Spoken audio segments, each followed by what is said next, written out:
but I'm actually going to just try to pump out a couple quick sketches and talk about what I do. Oh, that was horrible.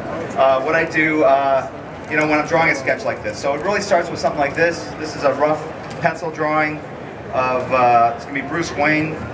So usually just use a pencil like this real quick. Any lead pencil will work. But I like this because it has a fairly blunt tip and allows you to move very quickly. If you have a very sharp tip, it basically it kind of gets into the paper and it kind of slows you down. So I would just kind of do this. And the key thing here is you really want to just have some energy in the line and kind of get the basic shapes. Okay? So you can see like where the eyes are, the nose. And I'm not going to be a slave to that. I'm just going to take this marker as a micron, take 0.8 millimeter in width. And then I'm just going to, I usually just start with the eyes because the eyes are really the, what really carry the expression on the face. They say the eyes are the window to the soul. And I usually start with this furrowed thing because all our superheroes are concerned about something going on. It immediately conveys a sense of responsibility and, drive and intensity, right? So I don't know what he's thinking about, you know, but there you go. So I usually start with the eyebrows, and these eyebrows are, borrowed them from Jack Kirby. Jack Kirby first did these kind of broken eyebrows. If you look back on his very early Marvel work, you'll look at like Professor X and a lot of the mutants, he would have eyebrows that would kind of start in one direction, then kind of break and go like this, and then kind of went in three, almost like a graph, like if you were to look at the stock price of a company, it kind of goes up and down. So it kind of goes here, here, and here. Most eyebrows don't look like that, but they look good on paper, so you can't look at them too carefully because they will freak you out. But if you look at it within the whole of the picture, it actually looks good and that creates a lot of dynamic interest. And then I usually go down to the eye here, and then the nose, of course.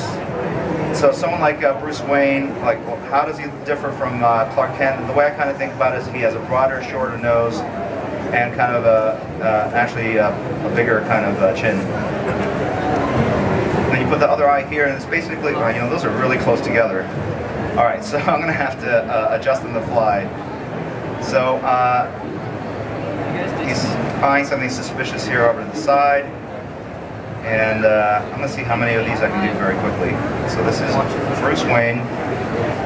So I kind of, because the eyes were closer together, I want to make sure that the head wasn't too big, so I brought up that chin quite a bit. So you'll see that I'm not a real slave to the underdrawing, but the underdrawing really just conveys the energy and the gesture, the emotional state of the character, and it kind of guides my hand a bit.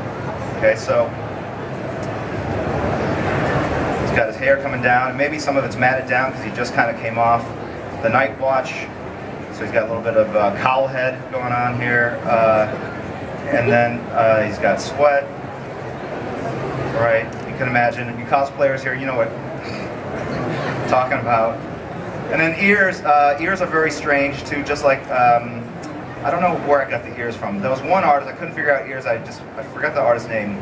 But they're very tricky, and there's just a shorthand of just kind of general shapes you do like that. You could probably do anything, honestly. You could kind of just put like 3 or 4 different shapes, drop a couple of shadows. No one really looks at the ears. You just have to make it look ear-like, okay? So, right? You gotta have the hole here, though. Anyway, so, okay, again. So then the hair comes back down here. Okay. Right. Okay, and then he's got these neck muscles, comes down here. And then we can move to a Sharpie, because that goes faster.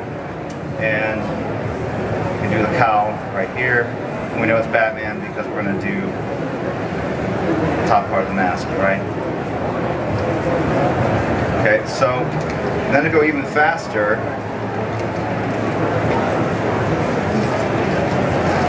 I brought some ink.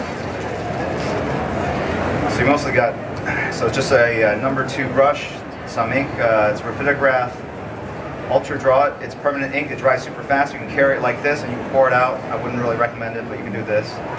And then you can just kind of ink straight onto the art. It saves you the time of dipping it into an ink well, and I just find that it goes super fast, right? So.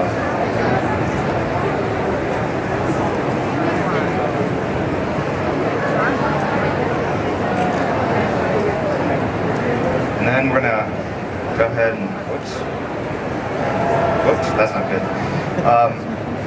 That's why they create afraid of whiteout. So, happy accidents. Oh, you know what though? That could be blood. So, like, he's come back from a mission, right? And, you know, you would think he'd come back, right? You would imagine he's got all sorts of things that are kind of loose teeth. Not him, but the people he's beat up. Blood splatter. He probably had some really wicked sunburn going on this part of the face here. I would think. Well, no, he's at night. So this is going to be splatter. Does anyone have a credit card? No, not credit card, sorry. Huh? $100 bill? No? Key card? You have a key card? Perfect. So to do a quick splatter, you can just put some ink like on the edge of a card like this. You can just kind of, right? So that's some blood there, or blood, right? And then, okay. Wow, he looks very, his brow is low. So I'm going to basically go in and add a little more poof to his hair.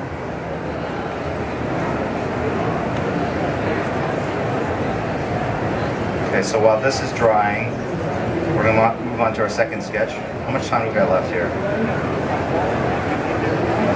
18 minutes, all right, great. So basically, I'm kind of filling in the black shapes. This is his cowl.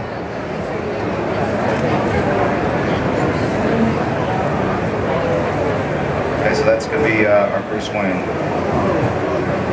His nose looks a little wide.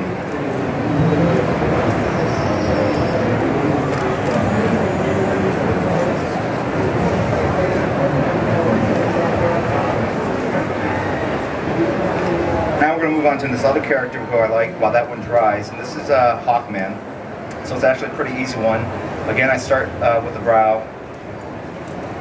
And it's a more pronounced mask than Bruce Wayne, or Batman. It has these huge shapes here, and then basically I drop the eyes in.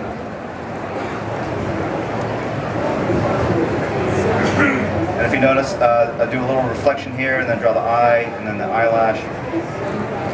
So something like a Hawkman, it's pretty forgiving. You can go in and you can keep it pretty loose. And you'll find that you can then kind of add the details on top of that, and it still looks pretty good. Like, you gotta imagine where his nose is, you got his mouth, come down, and he's gonna have some stubble. This is shorthand for stubble. You can do each one if you want, but for the purpose of the sketch, you'll find that this works pretty good.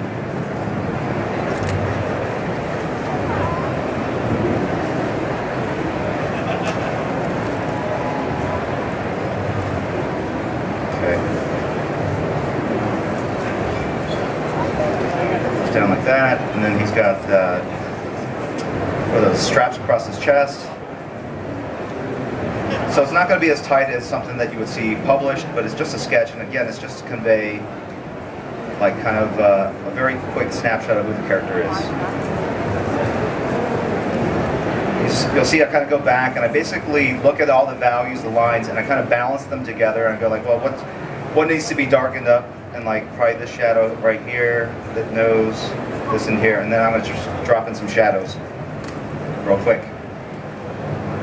So I've got to find an area that's big enough. There is none. Alright, so like this. Okay.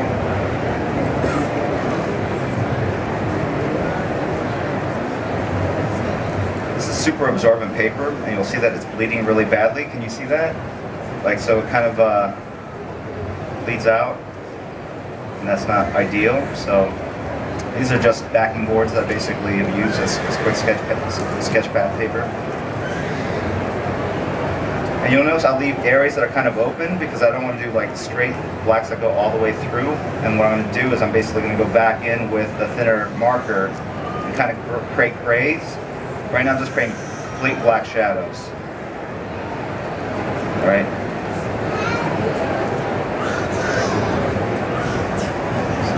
So most of this is is going to be in shadow, but again, I kind of leave it a little open so you can see the gray areas here. And you notice that as I keep moving the brush around, it becomes drier and drier. It's what we call dry brush. You're able to get different effects with it. So you can do that, which is a full line, or you can kind of splay it out. So you can do this, right? Then you can also go in and do these kind of more dry brushy, where you kind of see little snippets of white kind of come through.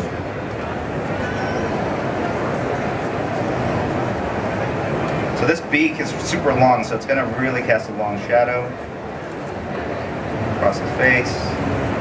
You're just basically kind of going in and keeping adding shadows and shadows, and kind of until the point where you're happy with it.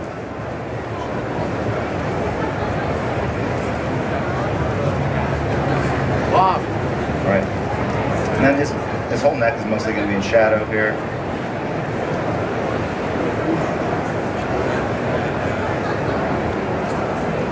You'll see on something like this, I'll start with kind of the lines are further apart and they get closer together, and it's just creating a gray gradient. So I'm going from light to dark and just creating a shape that recedes into a shadow. So I'm going to basically go ahead and again, just for the purpose of sketch to make it more designy, I'm just going to make this all black in here.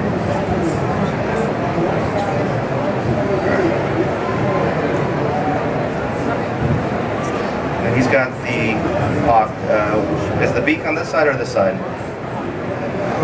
There are no Hawkman fans here. Okay, I'm sorry. Right side? His right? My right? My right? Over here, right here? Alright.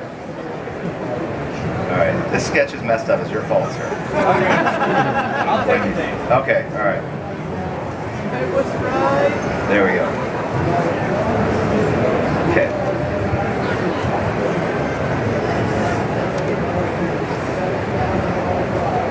Okay. Now with it kind of a dry, I can kind of do more subtle, kind of weird texture like this. I assume that the mask is metal, right? And so you can create a nice kind of faux metal look by just doing a little dry brush. So the thing with a brush, it's going to feel very awkward and weird at first. It's, but again, it's just all practice, as I'm sure any artist will tell you. I used to use a Pro pen, which is one of those silver pens that basically, you know, like George Washington used to sign the Declaration of Independence. I don't know. I'm assuming he did. So, okay, so kind of do that. And then I'm going to just go ahead and make the wing back here black, just to kind of give it a little depth. And again, on a very quick sketch like this, it's not really about it's really about balancing your black shapes against your white shapes, creating a nice contrast, creating depth in the sketch. So I'm just going to suggest the feathers here. I've stylized them on this side, but I'm just going to have to kind of guess at them over on this side. Right. So it's almost like you're drawing the shadows behind the feathers as opposed to the feathers themselves, if that makes any sense. Okay.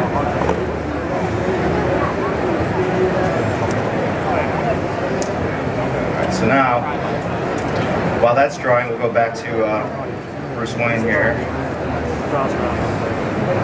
Super thick eyebrows. He's got the groomer.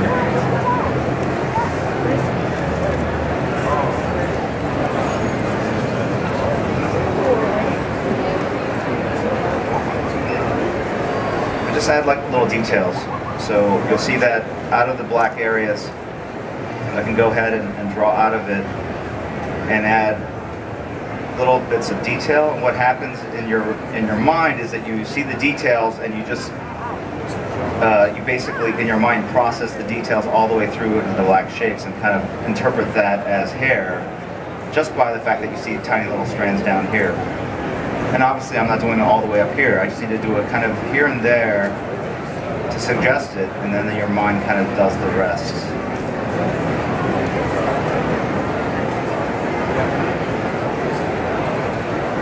And here's that cross hatching that you guys will see me use a lot.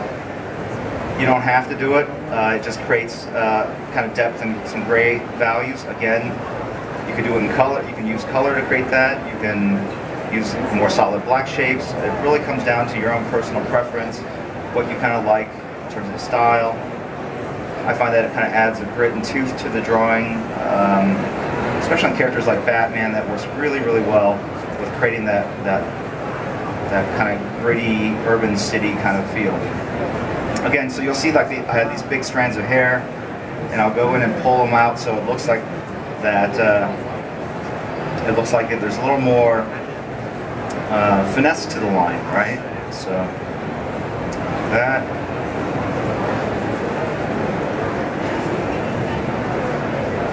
Pull that out. Pull that out. Okay. So you know, if you look at this line here, it's got this big chunky black shape here. They're not so nice looking, and I know in my mind when I go back in with whiteout, I'm going to go ahead and hit those up and make them thinner and smaller.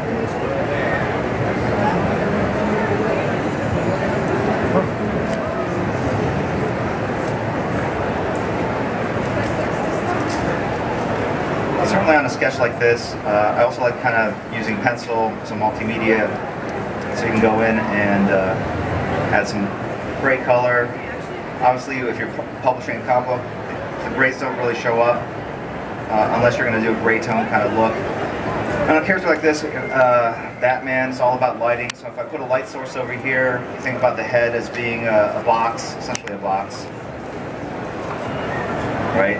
The head is a box like that. So if you put the light source over here, this is the side that's going to be grayed out, right? But if you put a nose, like that, how does the shadow fall across that nose,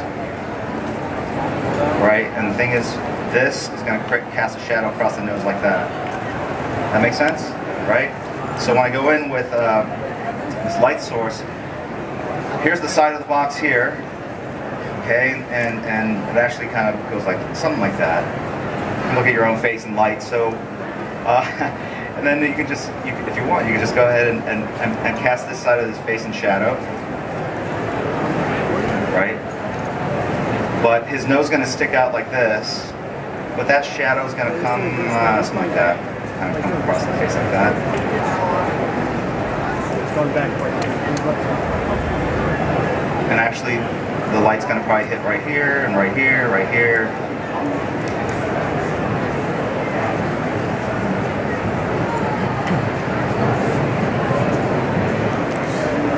Okay. So now it looks like he's kind of side-lit.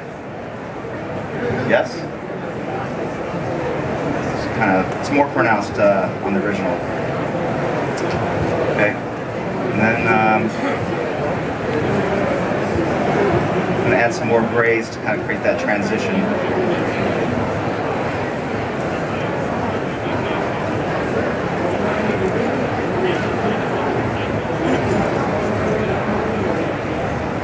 Okay, then I have some whiteout.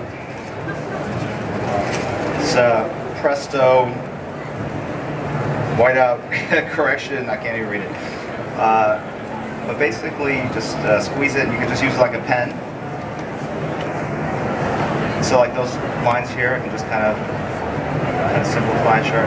But basically, I'm just adding like highlights to the area, and also kind of fixing areas that that I kind of screwed up. Okay.